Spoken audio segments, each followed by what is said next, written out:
ओम श्री हनुमते नमः। आप सभी भक्तजनों का आपके अपने चैनल टुडे प्रज्ञा स्टोरी में आप सभी भक्तजनों का स्वागत है।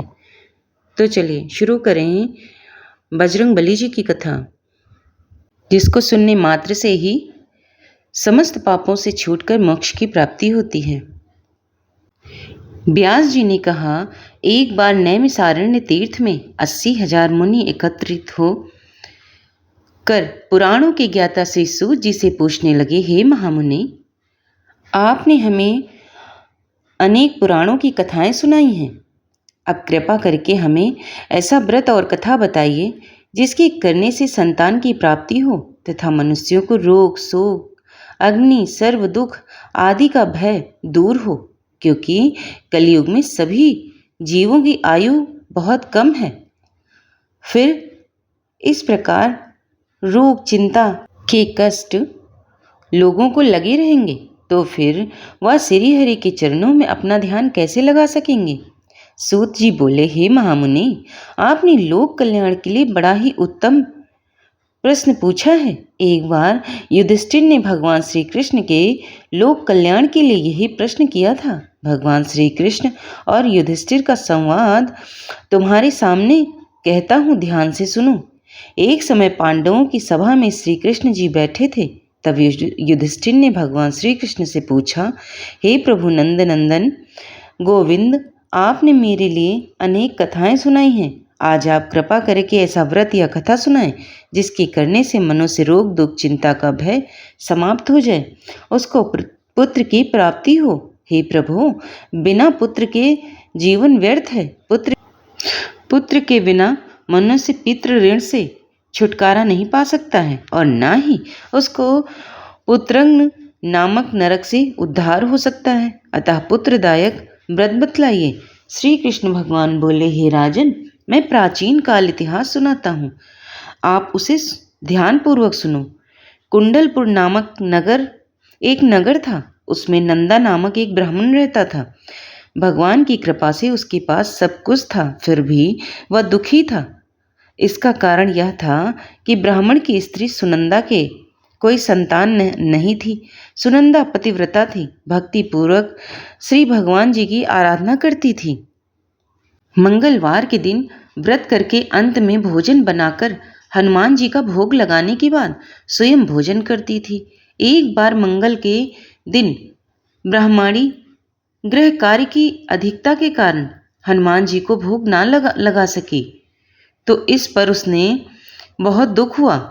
उसने कुछ भी नहीं खाया और अपने मन में प्रण किया कि अब तो अगले मंगलवार को ही हनुमान जी का भोग लगाकर अन्न जल ग्रहण करूंगी। ब्रह्माणी सुनंदा प्रतिदिन भोजन बनाती, श्रद्धापूर्वक पति को खिलाती, परंतु स्वयं भोजन नहीं करती और मन ही मन श्री हनुमान जी की आराधना करती थी। इसी प्रकार 6 दिन गुजर गए और ब्रह्माणी सुनंदा अपने निश्चय के अनुसार भूखी प्यासी निराहार रही। अगले मंगलवार को ब्रह्माणी सुनंदा प्रातःकाल ही बेहोश होकर गिर पड़ी। ब्रह्माणी सुनंदा की इस असीम भक्ति के प्रभाव से हनुमान जी बहुत प्रसन्न हुए और प्रकट होकर सुनंदा से बोले, मैं तुम्हारी भक्ति से प्रसन्न हूँ, उठकर वर मांगो। सुनंदा अपने आराध्य देव श्री हनुमान जी को देखकर आनंद की अधिकता से विह्वल हो श्री हनुमान जी के चरणों में गिरकर बोली, हे प्रभु, मेरी कोई संतान नहीं है, कृपा करके मुझे संतान प्राप्ति का आशीर्वाद दें, आपकी अति कृपा होगी। श्री महावीर जी बोले, तेरी इच्छा पूर्ण होगी, तेरे एक कन्या पैदा होगी, उसके अष्टांग प्रतिदिन सोना दिया करेंगे। इस प्रकार कहकर श्री महावीर जी अंतर ध्यान हो गए। ब्रह्माणी सुनंदा बहुत हर्षित हुई और सभी समाचार अपने पति से कहा। ब्राह्मण देव कन्या का वरदान सुनकर कुछ दुखी हुए, परंतु सोना मिलने की बात सुनी तो बड़े प्रसन्न हुए। विचार किया कि ऐसी कन्या के साथ मेरी निर्धनता भी समाप्त हो जाएगी। श्री हनुमान जी की कृपा से वह ब्रह्माणी गर्भवती हुई और 10वें महीने उससे एक सुंदर पुत्री प्राप्त हुई। यह सच्ची बात, यह बच्ची अपने पिता के घर में ठीक उसी तरह बढ़ने लगी जिस प्रकार शुक्ल पक्ष का चंद्रमा बढ़ जाता है। 10वें दिन ब्राह्मण ने उस बालिका का नामकरण संस्कार कराया। उसके कुल पुरोहित ने उस बालिका का नाम रत्नावली रखा, क्योंकि वह कन्या सोना प्रदान किया करती थी। इस कन्या ने पूर्व जन्म में बड़े ही विधान से मंगल देव का व्रत किया था। रत्नावली का अष्टांग बड़ा बहुत सा सोना देता था। उस सोने से नंदा ब्राह्मण बहुत ही धनवान हो गए। अब ब्रह्माणी भी बहुत अभिमान करने लगी थी। समय बीतता रहा। अब रत्नावली 10 वर्ष की हो चुकी थी। एक दिन जब नंदा ब्राह्मण प्रसन्न चित्त था, तब सुनंदा ने अपने पति से कहा, मेरी पुत्री रत्नावली विवाह के योग्य हो गई, अतः आप कोई सुंदर तथा योग्य वर देखकर इसका विवाह कर दें। यह सुनकर ब्राह्मण बोला, अभी तो रत्नावली बहुत छोटी है। तब ब्रह्माणी बोली, शास्त्रों की आज्ञा कि कन्या 8वें वर्ष में गौरी, 9 वर्ष में रोहिणी, 10वें वर्ष में कन्या, इसके पश्चात रजस्वला हो जाती है। गौरी के दान से पाताल लोक की प्राप्ति होती है और रोहिणी के दान से वैकुंठ लोक की प्राप्ति होती है। कन्या के दान से लोक में सुखों की प्राप्ति होती है। अगर वे पतिदेव रजस्वला का दान किया जाता है तो घोर नरक की प्राप्ति होती है। इस पर ब्राह्मण बोला, अभी तो रत्नावली मात्र 10 वर्ष की है और मैंने तो 16 साल की कन्या के विवाह कराए हैं, अभी जल्दी क्या है। तब ब्रह्माणी सुनंदा बोली, आपको तो लोभ अधिक हो गया है। लगता है शास्त्रों में कहा गया कि माता पिता और बड़ा भाई रजस्वला कन्या को देखते ही वह अवश्य ही नरकगामी होते हैं। तब ब्राह्मण बोला, अच्छी बात है, कल मैं अवश्य ही योग्य वर की तलाश में अपना दूत भेजूंगा। दूसरे दिन ब्राह्मण ने अपने दूत को बुलाया और आज्ञा दी कि जैसी सुंदर मेरी कन्या है वैसा ही सुंदर वर उसके लिए तलाश करो। दूत अपनी स्वामी की आज्ञा पाकर निकल पड़ा। बम्बई नगर में उसने एक सुंदर लड़की को देखा। वह बालक ब्राह्मण परिवार का बहुत गुणवान पुत्र था। इसका नाम सोमेश्वर था। दूत ने सुंदर व गुणवान ब्राह्मण पुत्र के बारे में अपनी स्वामी को पूर्ण विवरण दिया। ब्राह्मण नंदा को भी सोमेश्वर अच्छा लगा और फिर शुभ मुहूर्त में विधि पूर्वक कन्यादान करके ब्राह्मण ब्रह्माणी संतुष्ट हुए। परंतु ब्राह्मण के मन में तो लोभ समाया था। उसने कन्यादान तो कर दिया था, पर वह बहुत खिन्न भी था। उसने विचार किया कि रत्नावली तो अब चली जाएगी और मुझे इससे जो सोना मिलता था वह अब नहीं मिलेगा। मेरे पास तो जो धन था कुछ तो इसके विवाह में खर्च हो गया और जो शेष बचा है वह भी कुछ दिनों पश्चात खर्च हो जाएगा। मैंने तो इसका विवाह करके बड़ी ही भूल कर दी है। अब कोई ऐसा उपाय हो कि रत्नावली मेरे घर में ही बनी रहे, अपनी ससुराल ना जाए। लोभ रूपी राक्षस ब्राह्मण के मस्तिष्क पर छाता जा रहा था। रात भर अपनी कन्या सैया पर बेचैनी से करवटें बदलते बदलते उसने बहुत ही क्रूर निर्णय किया। उसने विचार किया कि जब रत्नावली को लेकर उसका पति सोमेश्वर अपने घर के लिए जाएगा तो वह मार्ग में छिपकर सोमेश्वर का वध कर देगा और अपनी लड़की को अपने घर ले आवेगा, जिससे नियमित रूप से उसे सोना भी मिलता रहेगा और समाज का कोई मनुष्य उसे दोष भी नहीं दे सकेगा। प्रातःकाल हुआ तो नंदा और सुनंदा ने अपने जमाई तथा लड़की को बहुत सा धन देकर विदा किया। सोमेश्वर अपनी पत्नी रत्नावली को लेकर ससुराल से अपने घर की तरफ चल दिया। ब्राह्मण नंदा महालोक की वशीभूत हो अपनी मति खो चुकी थी। पाप पुण्य को उसे विचार न रहा। अपने भयानक व क्रूर निर्णय को कार्य रूप देने के लिए उसने अपने दूत को मार्ग में अपने जमाई का वध करने के लिए भेज दिया था, ताकि रत्नावली से प्राप्त होने वाला सोना उसे हमेशा मिलता रहे, जो कभी निर्धन न हो। ब्राह्मण के दूत ने अपने स्वामी की आज्ञा का पालन करते हुए उसके जमाई सोमेश्वर का मार्ग में वध कर दिया।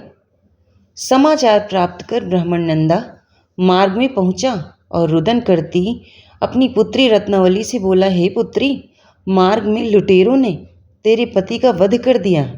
भगवान की इच्छा के आगे किसी का कोई वश नहीं चलता। अब तू घर चल, वहाँ पर ही रहकर शेष जीवन व्यतीत करना। जो भाग्य में लिखा है वही होगा। अपने पति की अकाल मृत्यु से रत्नावली बड़ी दुखी हुई। करुण क्रंदन कर वह रुदन करते हुए अपने पिता से बोली, हे पिताजी, इस संसार में जिस स्त्री का पति नहीं है उसका जीना व्यर्थ है। मैं अपने पति के साथ ही अपने शरीर को जला दूंगी और सती होकर अपने इस जन्म को, माता पिता के नाम को तथा सास ससुर के यश को सार्थक करूंगी। ब्राह्मण नंदा अपनी पुत्री रत्नावली के वचनों को सुनकर बड़ा दुखी हुआ। विचार करने लगा, मैंने व्यर्थ में ही जमाई का वध का पाप अपने सिर ले लिया। रत्नावली तो उसके पीछे अपने प्राण तक देने को तैयार है। मेरा तो दोनों तरफ से मरण हो गया। धन तो अब मिलेगा नहीं। जमाई वध के पाप के फलस्वरूप यम यातना भी भुगतनी पड़ेगी। यह सोचकर वह बड़ा खिन्न हुआ। सोमेश्वर की चिता बनाई गई। रत्नावली सती होने की इच्छा से अपने पति का सिर अपनी गोद में रखकर चिता में बैठ गई। जैसे ही सोमेश्वर की चिता को अग्नि लगाई गई, वैसे ही प्रसन्न हो मंगलदेव वहाँ प्रकट हुए और बोले, हे रत्नावली, मैं तेरे पति भक्ति से बहुत प्रसन्न हूँ, तू वर मांग। रत्नावली ने अपने पति का जीवन दान मांगा। तब मंगलदेव बोले, रत्नावली, तेरा पति अजर अमर है, यह महाविद्वान भी होगा और इसके अतिरिक्त तेरी जो इच्छा हो वर मांग। तब रत्नावली बोली, हे ग्रहों के स्वामी, यदि आप मुझ पर प्रसन्न हैं तो मुझे वरदान दीजिए कि जो भी मनुष्य मंगलवार के दिन प्रातःकाल लाल पुष्प लाल चंदन से पूजा करके आपका स्मरण करे, उसको रोग व्याधि न हो, स्वजनों का कभी वियोग न हो, सर्प अग्नि तथा शत्रुओं का भय न रहे। जो स्त्री मंगलवार का व्रत करे वह कभी विधवा न हो। मंगलदेव तथास्तु कहकर अंतर ध्यान हो गए। सोमेश्वर मंगलदेव की कृपा से जीवित हो उठा। रत्नावली अपने पति को पुनः प्राप्त कर बहुत प्रसन्न हुई और मंगलदेव का व्रत करके प्रत्येक व्रत करके मंगलवार को व्रतराज और मंगलदेव की कृपा से इस लोक में सुख ऐश्वर्य को भोग कर अंत में अपने पति के साथ स्वर्गलोक को गई। और आइए अब सुनाते हैं मंगलवार की एक अन्य व्रत कथा। एक ब्राह्मण दंपत्ति की कोई संतान नहीं थी, जिसके कारण पति पत्नी दुखी थे। वह ब्राह्मण हनुमान जी की पूजा हेतु वन में चला गया। वह पूजा के साथ महावीर जी से एक पुत्र की कामना प्रकट किया करता था।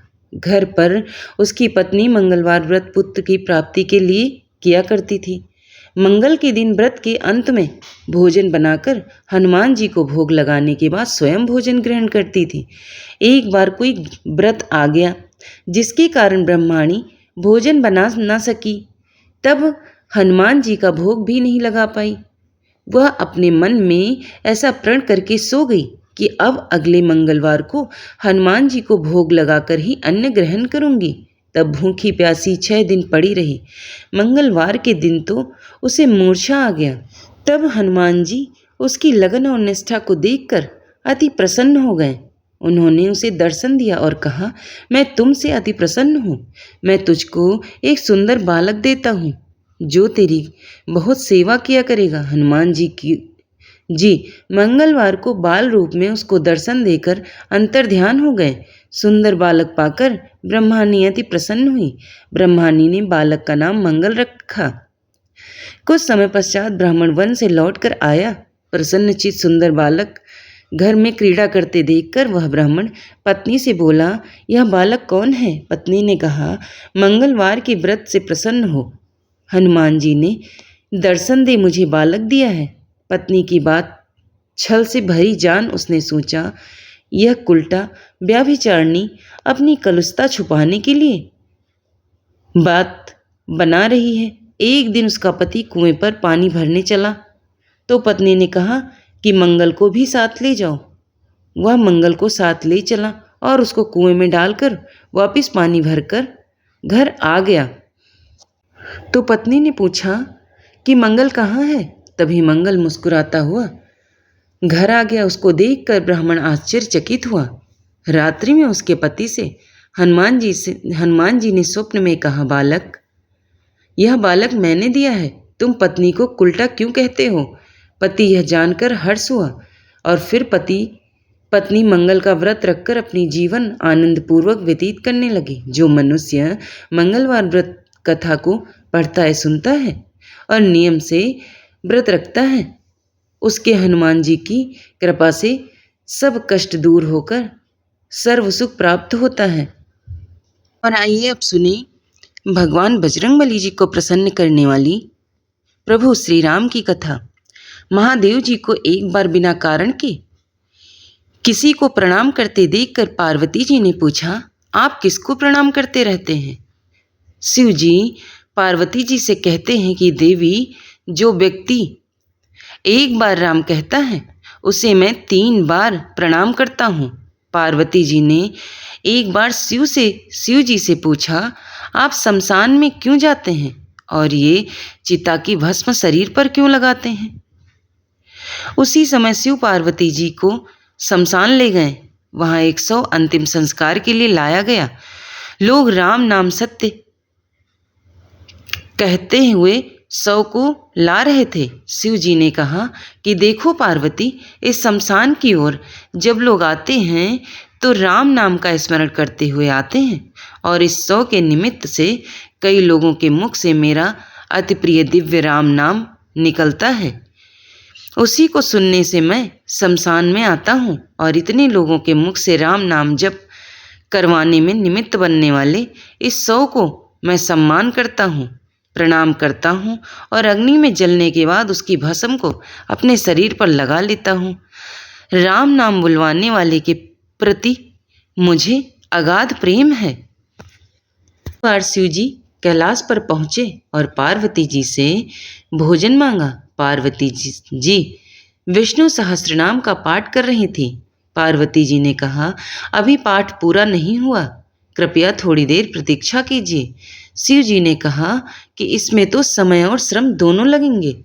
संत लोग जिस तरह से सहस्त्र नाम को छोटा कर लेते हैं और नित्य जपते हैं, वैसा उपाय कर लो। पार्वती जी ने पूछा, तो उपाय कैसे करते हैं, मैं सुनना चाहती हूँ। शिव जी ने बताया, केवल एक बार राम कह लो, तुम्हें सहस्त्र नाम भगवान के 1000 नाम लेने का फल मिल जाएगा। एक राम नाम 1000 दिव्य नामों के समान है। पार्वती जी ने वैसा ही किया। यह राम नाम सभी आपदाओं को हरने वाला, सभी संपदाओं को देने वाला दाता है और सारे संसार को विश्राम शांति प्रदान करने वाला है, इसलिए मैं इसे बार बार प्रणाम करता हूँ। भव सागर के सभी समस्याओं और दुख के बीजों को भंजू के रख देने वाला, समूल नष्ट कर देने वाला, सुख संपत्तियों को अर्जित करने वाला, यमदूतों को खदेड़ने भगाने वाला केवल राम नाम का गर्जन जप है। प्रयास पूर्वक स्वयं भी राम नाम जपते रहना चाहिए और दूसरों को भी प्रेरित करके राम नाम जपवाना चाहिए। इससे अपना और दूसरों का तुरंत कल्याण हो जाता है। यही सबसे दुर्लभ और अचूक उपाय है और इसीलिए हमारे देश में राम राम जी कहा जाता है। और मंगलवार व्रत कथा यहीं पर समाप्त होती है। और अगर आपको पसंद आ जाए तो चैनल को लाइक शेयर सब्सक्राइब जरूर कर लेना। धन्यवाद।